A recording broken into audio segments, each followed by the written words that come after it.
Cracoumal. Mais qu'est-ce que c'est que cette chose?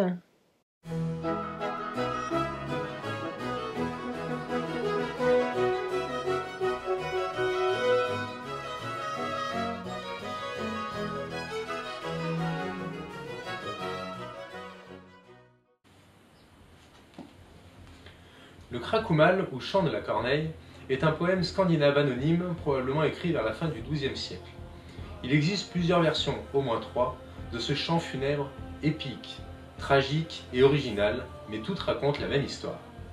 Ragnar Lothbrok, viking aussi sauvage que baroudeur, revient sur toute sa vie car il est emprisonné dans une fosse pleine de serpents et va mourir sous les yeux d'Ael, le roi de la Northumbrie. Nous vous proposons d'aller voir cela d'un peu plus près. La version que nous utiliserons fut traduite par Jean Renaud. Si, comme nous, vous avez dévoré la série Viking, vous vous êtes sans doute posé la question légitime. Lothbrok, c'est quoi? Un nom de famille? Eh bien pas du tout. C'est un surnom qui veut dire brévelu, parce que selon la légende, Ragnar, pour épouser sa première femme, Thora le cerf de la forteresse, a dû combattre un dragon et s'était fait faire une tunique et un froc en poil graissé pour échapper aux anneaux du monstre. La grande classe, quoi. Qui était Ragnar Lothbrok? A-t-il seulement existé? Les sources dont nous disposons à ce sujet sont minces et sujettes à pleine de caution. Il a pour lui une saga éponyme, une qui traite de ses fils, le chant funèbre que nous allons étudier, et son nom, ou la version latine Reginerus, apparaît plusieurs fois dans l'histoire entre 750 et 850. Bragi Bodasson, le plus ancien skalde connu, décrit dans son Ragnar's Drapa les scènes mythiques sur un bouclier que lui aurait offert le roi du Danemark, Ragnar. Petite précision, nous parlerons souvent de roi dans cette vidéo, mais à cette époque, et surtout selon les normes scandinaves, un roi a une influence puissante sur sa région, mais il ne s'agit pas de roi au sens où on l'entend aujourd'hui. Derrière le Ragnar Lothbrok du chant de Kraka se cache peut-être le chef de guerre viking qui attaqua Paris en 845, semant un peu la terreur, puis repartit avec une forte somme d'argent. Il peut aussi s'agir du viking dont plusieurs se réclamèrent être les fils pour attaquer l'Angleterre en 865 à la tête de la grande armée danoise. Il peut s'agir aussi d'une fusion entre plusieurs personnages qui régnèrent entre la fin du 8e et le 9e siècle en Norvège, en Suède et au Danemark, afin d'accroître le côté épique et légendaire du personnage. Le chant de Kraka, s'il n'est pas très connu du grand public, on vous encourage fortement à le lire, on vous mettra des liens dans la description, donne de Ragnar l'image du viking qui hante notre imaginaire. Violent, pilleur, buveur, sans peur. À côté de sa biographie, Kill Bill passerait presque pour un film pacifiste, et on se demande régulièrement en lisant le Cracoumal où commence la réalité et où s'arrête la légende.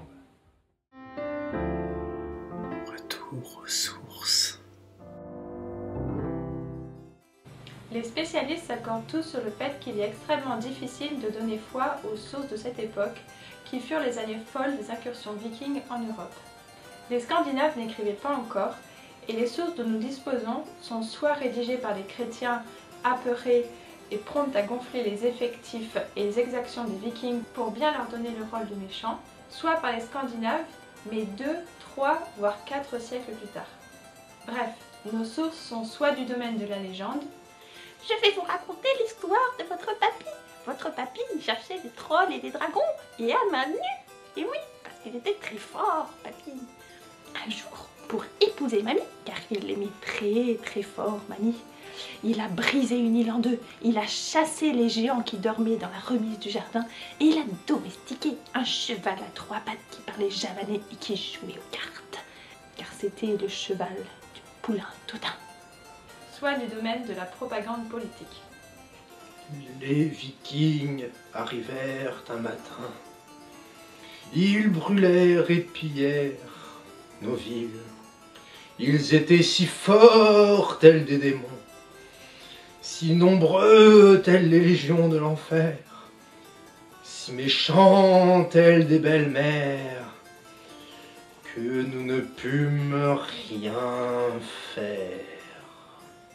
Ces fréquentes zones d'ombre dans les sources n'empêchent pas que l'on sait beaucoup de choses sur cette période. Mais soyons honnêtes, il nous en reste encore beaucoup à découvrir. Le chant de Kraka débutant sur une mise à mort de dragon, on va pas se mentir, ce ne sera pas de la fiction réaliste. Mais ouvrez vos chakras et laissez-vous porter par cette poésie. Oui, poésie, car le chant de Kraka est un chef-d'œuvre des poèmes skaldiques, de la poésie scandinave médiévale. Une poésie qui, si elle aborde souvent les mêmes thèmes, est d'une complexité telle qu'elle ferait virer cinglé un Verlaine ou un Shakespeare. Promis, nous ne nous étalerons pas là-dessus. Mais quand même, sachez que... Un poème skaldique doit respecter un nombre de pieds par vers et un même nombre de vers par strophe et peut comporter des sortes de refrains. Facile. Comme dans la poésie latine, les accents sont placés à intervalles réguliers et varient des lignes paires à impaires. Ok. On utilise également énormément les allitérations et si possible à intervalles réguliers également. Pas de problème. Et il faut également compter avec les voyelles longues et brèves qui doivent donner un rythme et que l'on retrouve dans la première phrase, afin que l'ensemble soit cohérent. Je prends note. Également, la skaldique évite de nommer les choses et les êtres par leur nom, qui avaient une connotation magique et très importante. Les sorciers maudissaient uniquement ceux dont ils possédaient le nom, par exemple.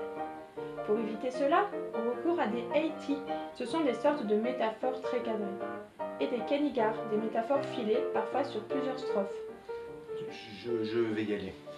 Et rajoutons, histoire de bien rigoler et de se rendre compte de la place que devaient tenir les skalds dans la société, qu'ils évoluaient dans une culture orale, et donc soit apprenaient par cœur, soit composaient sur l'instant leurs poèmes selon l'occasion. Ceci étant posé, plongeons ensemble dans les derniers moments de Ragnar Lodbrok et abordons cela comme un entretien d'embauche divin.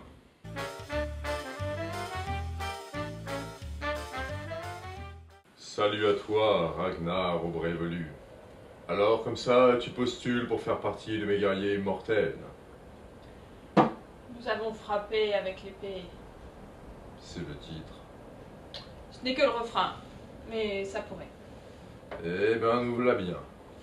Après avoir brièvement rappelé son altercation avec le dragon, J'aime beaucoup le mot altercation, ça fait tellement épique. ouais bah pour Ragnar ça semble être la routine. Donc, après son altercation avec le dragon, Ragnar monte sur son drakkar et part se battre en direction de l'Öresund, le détroit entre la Suède et le Danemark. Puis il va sur la Dvina, au large de l'actuelle Lettonie, et dans le Hälsingland en Suède. Ragnar parle d'un célèbre et courageux roi nommé Hérode qui serait mort dans le dernier endroit. J'ai lu dans votre CV mort de Hérode. Était-ce un ennemi ou un ami? Aucune idée, mais ça n'a pas beaucoup d'importance.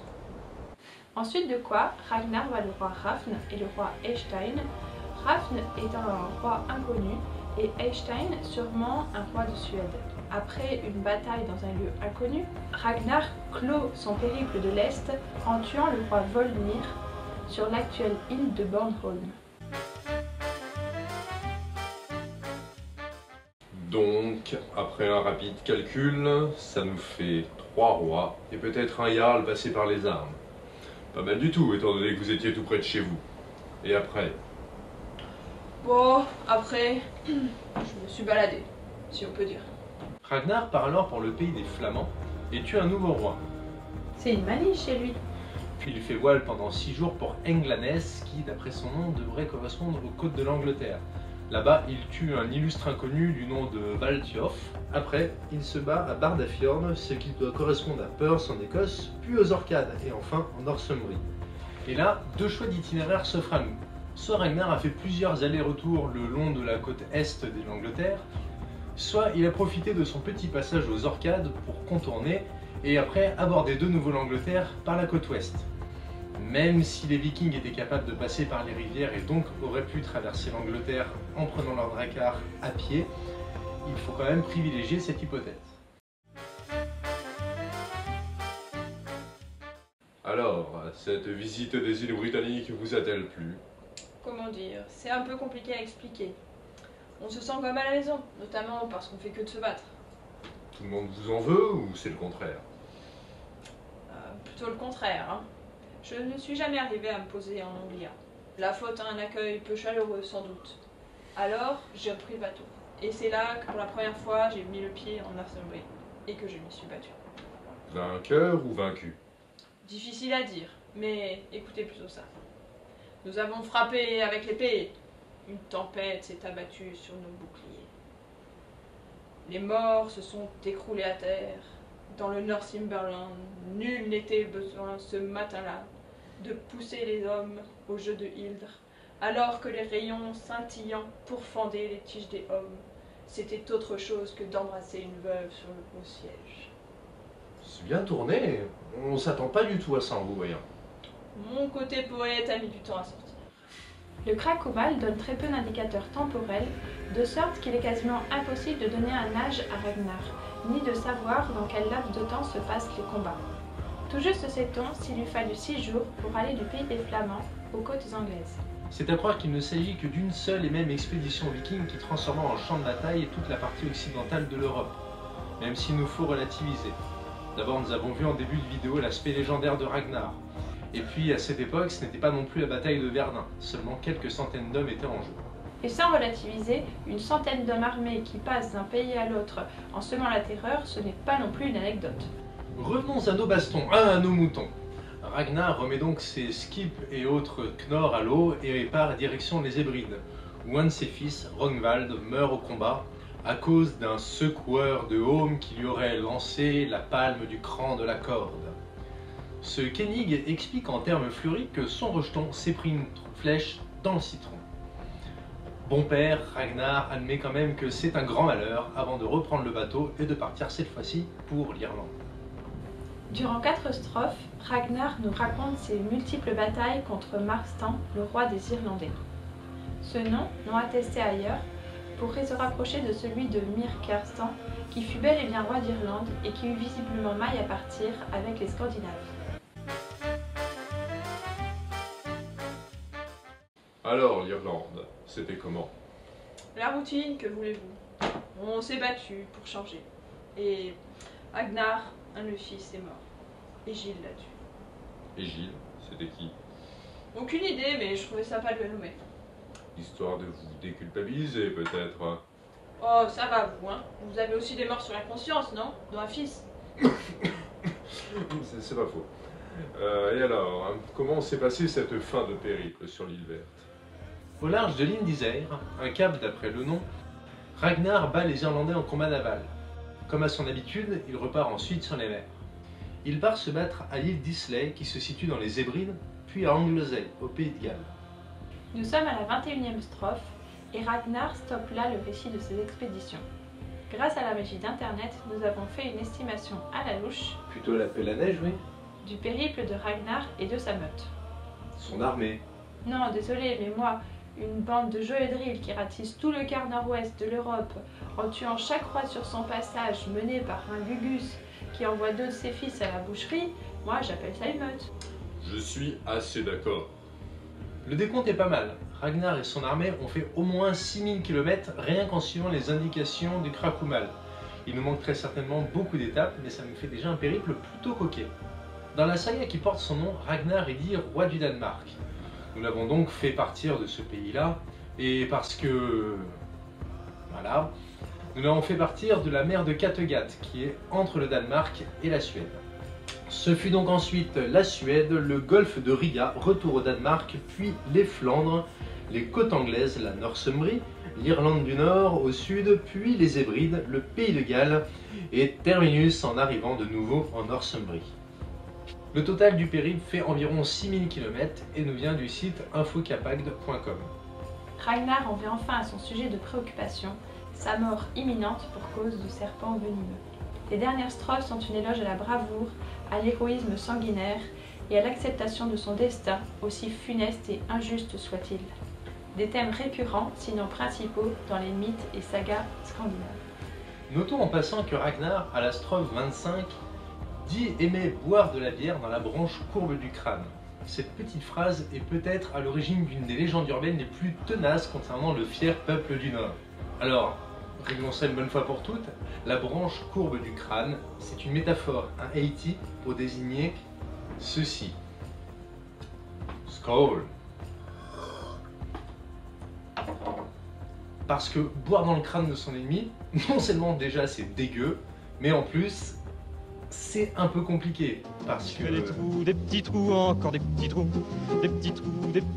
toujours des petits trous de seconde classe, des trous de première classe. Je fais des trous, des petits trous, encore des petits trous.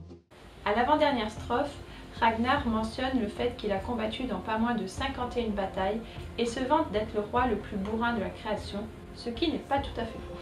Certes, il a existé des rois et des gens avec beaucoup plus de sang sur les mains que Ragnar.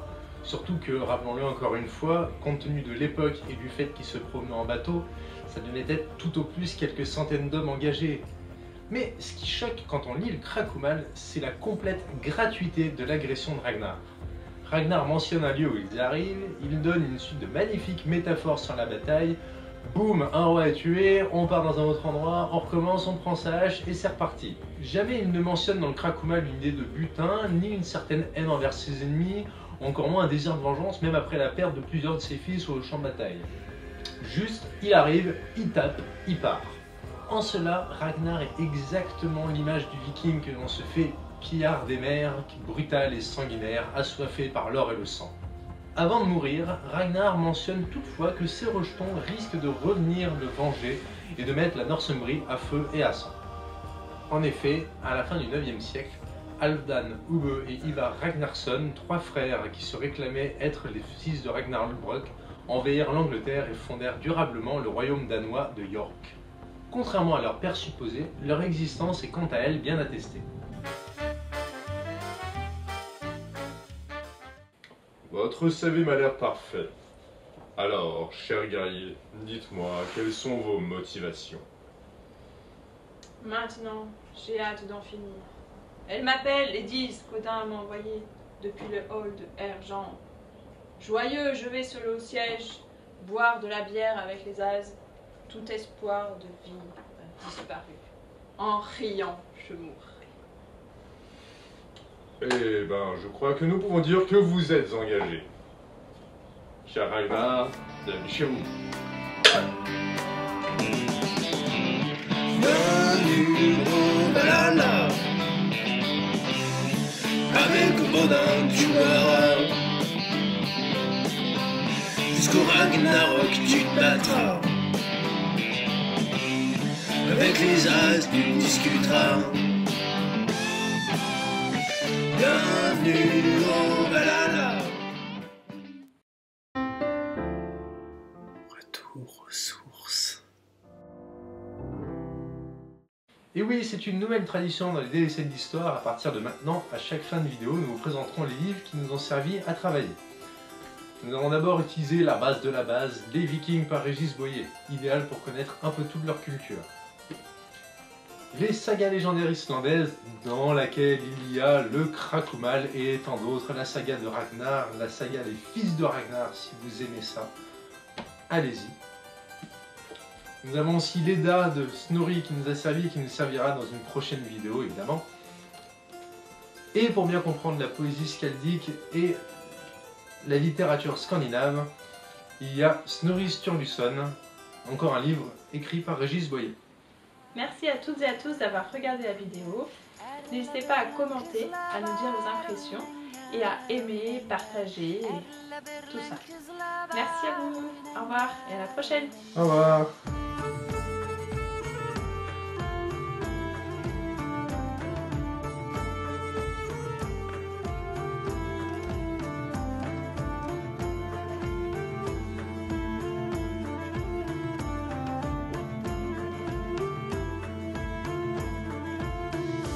Oynashkan ga kes yaşı, oynayın ya, oynayın ya. Oynashkan ga kes yaşı, oynayın ya, oynayın ya.